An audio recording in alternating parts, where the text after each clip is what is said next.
The December wind carried snow across the New Mexico territory like scattered prayers. Sarah Bennett pressed her wool coat tighter as she climbed down from the supply wagon, her medical bag clutched against her chest. The trading post at Cedar Mesa looked lonelier than she'd imagined. A weathered wooden building standing defiant against the endless sweep of high desert now dusted white. "You sure about this, Miss Bennett?" The wagon driver, an older man named Pete, squinted at the darkening sky. "Storm's coming in fierce. Might not make it back to Santa Fe for Christmas. These people need medical care, Mr. Henderson. The circuit doctor won't be through until spring." Sarah's breath made clouds in the cold air. At 26, she'd left a comfortable nursing position in Boston to work on the frontier. Her colleagues had called her foolish. Her mother had wept. But Sarah had always felt called to serve where the need was greatest. Pete shrugged and began unloading her trunks. As he worked, a rider emerged from the swirling snow, a figure on a paint horse that seemed to materialize from the storm itself. The man sat tall in the saddle, his long dark hair pulled back, a blanket wrapped over his shoulders against the cold. He moved with an easy grace that suggested he and the horse were of one mind. He dismounted in a fluid motion and approached the trading post, barely glancing at Sarah. But she noticed him, the strong lines of his face, the quiet confidence in his bearing, and something else, a leather pouch decorated with intricate beadwork hanging at his side, marked with symbols she didn't recognize. "That's Kai Begay," Pete muttered, following her gaze. "Navajo Horseman. Best tracker in 3 territories, they say. Keeps to himself mostly. Denita, that's their land, isn't far from here." Sarah watched as the man tied his horse and entered the trading post. Something about him stirred her curiosity, though she couldn't say why. The trading post's interior was dim and smelled of leather, tobacco, and wood smoke. Behind the counter stood a portly man with a graying beard. Silas Murphy, the proprietor Pete had told her about. "You must be the nurse," Silas boomed. "Welcome, welcome. Got a room for you upstairs, not fancy, but it's warm and dry. Thank you, Mr. Murphy. I'm eager to begin work. I understand there are several settlements within a day's ride. That's right, mix of folks, settlers, miners, some Navajo families. Speaking of which," he nodded toward the corner where the horseman stood examining a display of rope and supplies. "Kai there was just asking after medicine. His grandfather's taken ill." Sarah turned, meeting the man's eyes for the first time. They were dark and assessing, taking her measure in a single glance. His expression was unreadable. "I'm Sarah Bennett, a nurse," she said, approaching him. "I might be able to help. You're not the circuit doctor." His voice was deep, his English perfect but accented in a way that made each word deliberate. "No, but I'm trained in medicine. I've treated pneumonia, fever, infection, white medicine." Something flickered in his eyes, not quite distrust but wariness. Sarah felt heat rise to her cheeks. "Medicine that works, Mr. Begay. If your grandfather is ill, I'd like to help, regardless of his background or yours." They stood in a moment of tense silence. Then, surprisingly, the corner of his mouth lifted. Not quite a smile, but close. "You know my name? Or Mr. Henderson mentioned you. Said you were the best tracker in 3 territories. Pete talks too much." But there was no heat in his words. Kai studied her for another long moment, and Sarah felt herself being weighed, measured against some standard she didn't understand. Finally, he nodded. "My grandfather is at our winter camp, 3 hours ride northeast. But the storm is getting worse, I know. How ill is he? Fever, cough. 3 days now. My grandmother's remedies aren't helping. Pneumonia," Sarah thought. "Possibly severe if traditional treatments weren't working." "I should go with you, Miss Bennett," Silas interjected, concerned. "That storm's no joke. Could be a blizzard by nightfall. Which is exactly why we can't wait until morning. Begay, I assume you know these lands well enough to travel safely." Kai's eyes held hers. She saw the question in them. Why would you risk yourself for an old Navajo man you've never met? "I can get us there," he said finally. "But we leave now? And you'll do exactly as I say on the trail." "Agreed." Within 20 minutes, Sarah was mounted on a sturdy roan mare, her medical bag secured to the saddle, bundled in every piece of warm clothing Silas could spare. Kai led the way on his paint horse, moving with certainty through the increasing snowfall. The world narrowed to the horse's rhythmic movement, the sting of snow on her face, and the dark shape of Kai ahead. Sarah had ridden before, gentle trails in Boston's parks, but never like this. Never through a landscape so vast and indifferent to human comfort. After an hour, Kai turned in his saddle. "You managing?" "Yes," she called back, though her face was numb and her hands ached from gripping the reins. He studied her, then nodded and continued. Sarah thought she detected a hint of approval. The snow thickened. Visibility dropped until Sarah could barely see 10 feet ahead. She trusted the mare to follow Kai's horse, trusted Kai to know the way. It occurred to her that she was placing her life in the hands of a man she'd met less than 2 hours ago. Her mother's voice echoed in her mind, always so impulsive, Sarah, always rushing in where angels fear to tread. But Sarah had learned to trust her instincts, and her instincts said Kai Bigay was a man of his word. They rode into the teeth of the storm. When they finally reached the camp, Sarah's relief was profound. Several hogans, traditional 8-sided Navajo homes, huddled against a protective cliff face. Smoke rose from their smoke holes, quickly dispersed by the wind. A few figures emerged as Kai and Sarah dismounted. An older woman approached, her face weathered and wise, speaking rapidly in Navajo. Kai responded in the same language, then gestured to Sarah. "This is my grandmother, Ayasha. I've told her you're a nurse, here to help." Ayasha's eyes were sharp as they examined Sarah, but she nodded and beckoned her toward the largest hogan. Inside, the warmth was immediate and welcome. A fire burned in the center, smoke rising to the opening above. Woven blankets hung on the walls, and several family members sat around the fire. On a pallet of sheepskins lay an elderly man, his breathing labored, skin flushed with fever. Sarah knelt beside him, placing a hand on his forehead. Hot, definitely feverish. She listened to his chest with her stethoscope, hearing the telltale rattle of fluid in the lungs. Pneumonia, as she'd suspected. "Tell them I need to examine him fully," she said to Kai. "And I'll need hot water, clean cloths." As Kai translated, Sarah opened her medical bag and began to work. She'd brought laudanum for pain, quinine for fever, and most importantly, a supply of the new sulfa drugs that had shown promise against bacterial infections. The family watched with a mixture of hope and suspicion as she prepared her treatments. For the next hour, Sarah worked with focused intensity, administering medicine, applying a mustard plaster to the old man's chest, showing Ayasha how to keep him hydrated with warm broth. Kai translated when needed, his presence a steadying force. When Sarah finally sat back exhausted, Ayasha pressed a cup of herbal tea into her hands. The older woman spoke and Kai translated. "She says you have a healing spirit, that the holy people guided you here." Sarah felt tears prick her eyes, from exhaustion, from the warmth of the hogan after the brutal cold, from the simple acceptance in Ayasha's words. "Tell her thank you. And that I'll need to stay tonight to monitor his condition?" Kai spoke with his grandmother, who nodded emphatically. "She insists. You'll stay in our hogan. She's already preparing food." The storm howled outside, but inside the hogan, Sarah felt a peace she hadn't known in months. After a meal of mutton stew and fry bread, Kai's grandfather, whose name was Hastien, meaning old man or Mr., was resting more comfortably. His fever had broken slightly, and his breathing was easier. Sarah sat by the fire, wrapped in a blanket, watching Kai as he checked on the horses one last time before settling in for the night. He moved with a quiet economy of motion, never wasting energy, never hurried. When he finally sat across the fire from her, she found herself curious about this man who'd risked the storm to help his grandfather. "How long have you been a tracker?" she asked. He looked up, surprised by the question. "Since I was young. My father taught me. His father taught him. It's our way to know the land, to read its signs. Pete said you're the best in 3 territories." A slight smile. "Pete exaggerates. But I know these lands. I know when the snow will come, where water runs in drought, how to follow a trail 3 days cold." He paused. "What made you leave Boston to come here?" So he'd been listening at the trading post. "How did you know I was from Boston?" "Your accent. Your clothes before Silas dressed you for the trail. The way you hold yourself like someone used to cities, to order and certainty." Sarah laughed softly, very observant. "I came because, in Boston, I was just one of many nurses in a large hospital. The work was important, but I felt like a cog in a machine. Here I can make a real difference. Every patient matters. Every life saved is visible. And your family approved." "No." The word came out harder than she'd intended. "My mother thinks I've thrown my life away. My father, he passed 2 years ago. He would have understood, I think. He always said the greatest life was one spent in service to others." Kai nodded slowly. "My grandfather says something similar. That we're only truly alive when we're useful to our people." They fell into comfortable silence, the fire crackling between them. Outside, the storm raged, but in this moment, Sarah felt oddly content. "Your English is excellent," she said. "Where did you learn?" "Mission school when I was young. The teachers wanted to civilize us." Bitterness crept into his voice. "They cut our hair, forbade our language, tried to make us ashamed of who we were." "I'm sorry," Sarah said quietly. "That must have been terrible." "It was."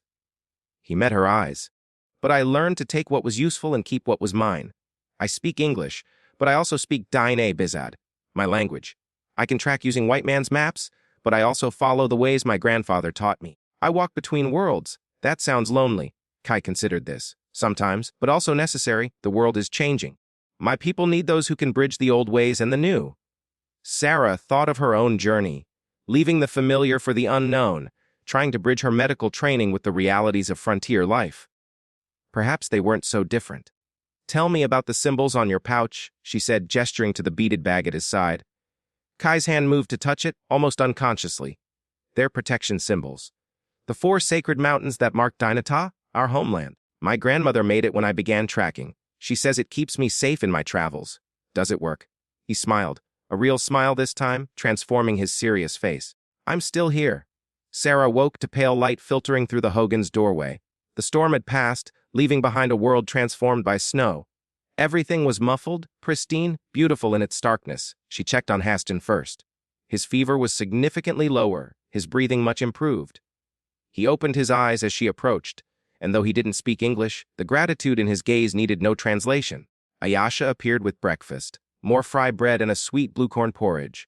As they ate, Kai explained that the family was preparing for a ceremony, a traditional blessing way to restore harmony and health. Sarah was welcome to observe. "I'd be honored," she said. The ceremony was unlike anything Sarah had experienced. A medicine, eye to eye, arrived and began an intricate sand painting on the Hogan floor, using colored sand to create geometric patterns and holy figures. Prayers were chanted, sacred songs sung. The family participated with deep reverence. Sarah found herself moved by the beauty and solemnity of it all. Here was healing of a different kind, not just of the body, but of the spirit. She thought of the cold, clinical hospitals she'd trained in, where medicine was purely physical, disconnected from faith and community. Perhaps there was something to learn here. When the ceremony ended, Kai found her outside, watching the sun break through the clouds. "We should head back soon," he said. "The snow is deep, but passable now?" "Yes?" Sarah felt an unexpected reluctance to leave. "Your grandfather should continue the sulfa drugs for another week. I've left instructions with your grandmother. He'll follow them. You've earned their trust, and yours." Kai looked at her, something warm in his dark eyes. "Yes, and mine." They rode through a landscape of white and blue, snow-covered earth under crystalline sky. The horses moved carefully, breaking trail, but the going was easier without the wind and blinding snow. Halfway back, they stopped to rest the horses by a frozen stream. Kai built a small fire, and they shared jerky and dried fruit. The silence between them was comfortable now, no longer tentative. "It's Christmas Eve," Sarah said suddenly, realizing the date. "I'd forgotten. You celebrate this?" "Usually. In Boston, we'd attend midnight service, sing carols, exchange gifts. It's meant to celebrate hope, new beginnings, light coming into darkness." Kai poked the fire with a stick. "We have winter ceremonies, too. Different but similar purpose, to restore balance, to bring blessing into the cold season." "Not so different, then." "No," he looked at her. "Sarah. May I call you Sarah?" Her heart gave an unexpected skip at the sound of her name on his lips. "And I'll call you Kai if that's acceptable." "It is." He hesitated, as if weighing his words. "Last night, during the ceremony, my grandmother said something. She said you were brought to us by the holy people, not just to heal my grandfather, but for another purpose. She sees things sometimes, visions of what might be." "What did she see?" "She wouldn't say exactly. Only that your path and mine are meant to cross, that we both walk between worlds and together we could build a bridge." Sarah's breath caught. "That's quite a prophecy. Do you believe in such things?" She thought of the impulse that had brought her west, the certainty she'd felt when deciding to ride into the storm with a stranger. "I believe in following what feels true, even when it doesn't make logical sense. I believe in listening to that small voice inside that says, this is right." "And what does it say now?" Sarah met his eyes, seeing in them the same question she felt in her own heart. This unexpected connection, this pull towards someone so different from herself, yet somehow kindred. "It says yes," she whispered. Kai moved around the fire, kneeling beside her. Slowly, giving her every chance to pull away, he reached out and cupped her cheek with his hand.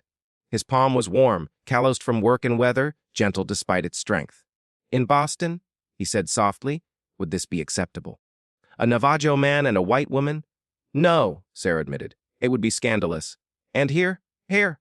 I don't know what the rules are anymore. I only know that I've never felt anything like this certainty. Neither have I." And then he kissed her, soft at first, questioning, then deeper as she responded. The frozen world seemed to fall away, leaving only warmth, only connection, only the miracle of finding someone who understood. When they finally pulled apart, both were breathing hard, faces flushed. "We should probably get back," Sarah said, though she made no move to stand. "Probably." Kai smiled, that rare, transforming smile. "But maybe we can take our time." They arrived at the trading post as dusk was falling on Christmas Eve. The settlement had a festive air, lanterns glowing in windows, the sound of someone playing a fiddle drifting from the saloon. Silas greeted them with relief. "Thought maybe you'd gotten lost in that storm. Come in, come in. We've got hot food and warm drinks." Inside, Sarah was surprised to find the trading post decorated with pine boughs and paper stars. A handful of settlers were gathered, along with a few Navajo families who traded there. Someone had fashioned a Christmas tree from a peanon pine, decorated with strings of popcorn and dried berries. "We couldn't let Christmas pass without some celebration," Silas explained. "Figured since you were new here, Miss Bennett, we should show proper hospitality." Sarah felt tears threaten again. The kindness of these frontier people touched her deeply. "Thank you. This is wonderful." As the evening progressed, Sarah found herself swept into the celebration. There was singing, both English carols and Navajo songs. There was food, a strange but delicious mix of turkey and pasol, fruitcake and fry bread. There was dancing, fiddle music filling the air as settlers and Navajo families mingled with surprising ease. Through it all, Sarah was aware of Kai, his presence, his gaze finding hers across the room, the promise of what had begun between them. Near midnight, she slipped outside for air. The sky was impossibly vast, stars brilliant in the cold, clear darkness. She heard the door open behind her, knew without looking that it was Kai. "You'll freeze," he said, draping a blanket over her shoulders. "It's beautiful, though. So many stars. Your first Christmas in the territory. Is it what you expected?" Sarah laughed. "Nothing has been what I expected. Not the land, not the work. Not," she trailed off, "not me. Especially not you." She turned to face him. "Kai, I don't know what happens next. I don't know if what I'm feeling is just the intensity of the moment or something real." "I know," he said simply. "Neither do I. But I know this. I want to find out. I want to see you again, to talk with you, to learn who you are beyond these few hours." "I'd like that too," he smiled. "Then we'll take it slowly. One day at a time. The land has taught me patience. And besides," his eyes sparkled with humor, "my grandmother has already decided you're part of the family. If I tried to avoid you now, she'd make my life very difficult." Sarah laughed, the sound carrying in the still night air. "I wouldn't want to anger Ayasha. Very wise." Kai pulled her closer, the blanket cocooning them both against the cold. "Merry Christmas, Sarah Bennett." "Merry Christmas, Kai Begay." They stood together under the vast New Mexico sky, two people from different worlds finding unexpected common ground, unexpected connection, unexpected hope. 3 months later, as winter loosened its grip and the high desert began its transformation to spring, Sarah had established herself as the frontier nurse of Cedar Mesa. Her practice served everyone: settlers, miners, Navajo families. She'd learned some Dine Bizet, enough to comfort her Navajo patients and make Ayasha beam with approval. And Kai had become the constant in her life. He guided her to distant patients when the journey was dangerous. He taught her to read the land, to see its signs and seasons. They shared meals, stories, silences. They navigated the complexities of a relationship that challenged social conventions on both sides, that required patience and courage from them both. It wasn't always easy. There were settlers who disapproved, Navajo who were suspicious, moments when the gulf between their worlds seemed too wide to bridge. But there were also moments of perfect understanding, of shared laughter, of finding home in each other's company. On a warm April afternoon, Sarah stood outside her small clinic, a room Silas had helped her set up adjacent to the trading post. Kai rode up, dismounting with that fluid grace she'd come to love. "Come with me," he said. "There's something I want to show you." They rode northeast toward his family's spring camp. But instead of stopping there, Kai led her to a mesa top overlooking the vast expanse of Dineta. The land rolled away in every direction, reds and golds and purples in the slanting light. "This is where I come when I need to think," he said. "When I need to remember who I am, where I belong. It's magnificent. I wanted to bring you here because," he paused, choosing his words carefully, "because I wanted you to see what I see. To understand what this land means to me, to my people. If we're going to build a life together, and I hope we are, you need to know that this will always be part of me." Sarah's heart soared at his words. A life together. If you'll have me, if you can accept all the complications, all the challenges, if you can see yourself here, making a home in this hard, beautiful land. He took her hands in his. "I love you, Sarah Bennett. I think I've loved you since you insisted on riding into that storm, determined to help a sick old man you'd never met. You have the kind of courage and compassion that transcends culture, that builds bridges instead of walls. I love you too, Sarah said, tears streaming down her face. And yes, I can see myself here. With you serving these people, your people, my people. Building something new together. He kissed her then, long and deep, as the sun set over the land they would share. Two people from different worlds, united by an unexpected Christmas encounter. By shared values deeper than cultural differences, by love that refused to be constrained by convention. When they finally made their way back to camp, Ayasha took one look at their faces and began to sing. A blessing song, welcoming Sarah officially into the family. And as the stars emerged in the darkening sky, Sarah reflected on the journey that had brought her here, from Boston's ordered streets to New Mexico's vast wilderness, from loneliness to belonging, from certainty to mystery to a deeper certainty still. She'd come west seeking purpose and found so much more. She'd ridden into a Christmas storm with a stranger and emerged with a partner, a love, a home. The frontier had tested her, challenged her, changed her, and she would never trade it for anything. In the distance, early evening stars began to shine. The same stars that had witnessed their first kiss on Christmas Eve, now watching over the beginning of their shared life. The land stretched vast and beautiful around them, full of promise, full of hope, full of the unexpected grace that comes when we're brave enough to follow our hearts into unknown territory. And somewhere in that starlit darkness, if you listen carefully, you might hear the echo of Christmas songs mingling with Navajo prayers, two traditions weaving together, just as two lives had woven together, creating something new, something beautiful, something worth celebrating.